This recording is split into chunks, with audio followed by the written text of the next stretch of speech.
வணக்கம். நான் உங்கள் ஜோதிடன் எஸ்வி வெற்றிமுகன் பேசுகிறேன்.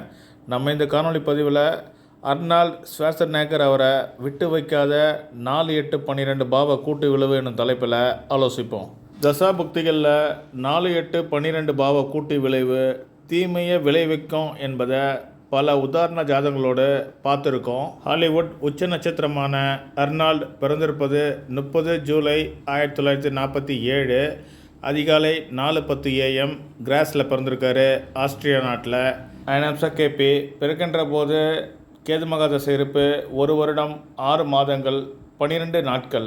ஜாதகர் மிதுன லக்னத்தில் பிறந்திருக்காரு. இவருடைய ஜாதகத்தில் கிரகங்கள் இருக்கக்கூடிய டிகிரி அமைப்பை அடிப்படையாக கொண்டு மண்டல உபமண்டல பிரிவுகளை சுருக்கமாக பார்ப்போம். சூரியன் சந்திரனுடைய மண்டலத்திலையும் சூரியனுடைய சொந்த சப்லையும் இருக்கார். சந்திரனுடைய சொந்த மண்டலத்திலையும் செவ்வாயுடைய சப்லையும் இருக்கார்.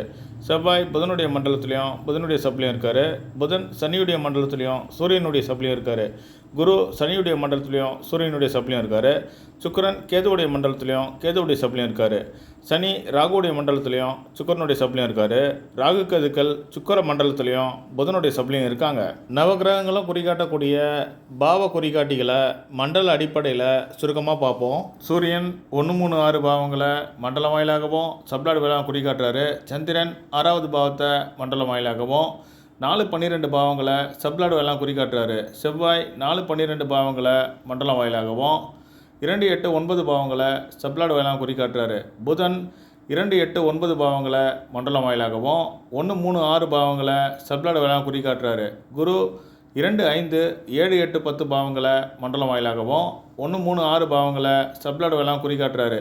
சுக்கிரன் 5வது பாவத்தை மண்டலம் வாயிலாகவும் 1-5 பாவங்களை சப்ளாடு வாயிலாக குறிகாட்டுறாரு. சனி 11வது பாவத்தை மண்டலம் வாயிலாகவும் 5வது பாவத்தை சப்ளாடு வாயிலாக குறிகாட்டுறாரு. ராகு 1-11-5-12 பாவங்களை மண்டலம் வாயிலாகவும் 2-8-9 பாவங்களை சப்ளாடு வாயிலாக குறிகாட்டுறாரு. கேது 1-5-6-11 பாவங்களை மண்டலம் வாயிலாகவும் 2-8-9 பாவங்களை சப்ளாடு வாயிலாக குறிகாட்டுறாரு. அர்னால்ட் ஷ்வார்ஸ்நெக்கர் அவர்களுக்கு 4-8-12 பாவ கூட்டு விளைவு எவ்வாறு தீமையை விளைவித்தன என்பதை விம்சோத்ரி தசாபுத்தி அமைப்பில் ஆராய்வோம். அர்னால்ட் ஷ்வார்ஸ்நெக்கர் அவர்களுக்கு 9 டிசம்பர் 2001 ராகு தசை புதன் புத்தி குருவுடைய அந்தரத்தில் மோட்டார் சைக்கிள் ஆக்சிடென்ட் ஆகி ரிப்ஸில் எலும்புகள் முறிந்தன.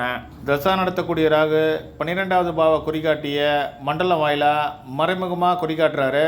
சப்ளாடு வாயிலாக 8வது பாவத்தை பலமாக தொடர்பு கொள்கிறாரு. ராகு சுக்கிரனுடைய மண்டலம் இருக்காரு. சுக்கிரன் வாகனக்காரகன். புத்திநாதனாக செயல்படக்கூடிய புதன் 6-8 பாவங்களை குறிகாட்டுறாரு.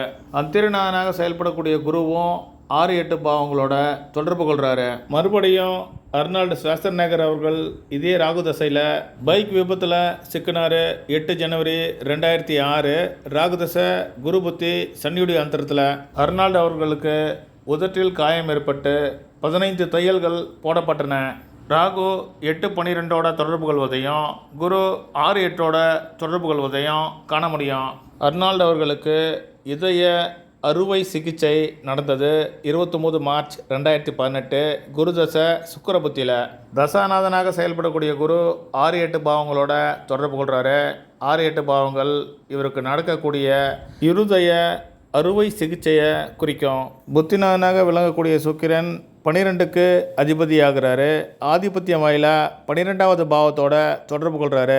சுக்கிரன் லக்ன பாவத்தோடு 5வது பாவத்தை பலமாக குறிக்காட்டுறாரு.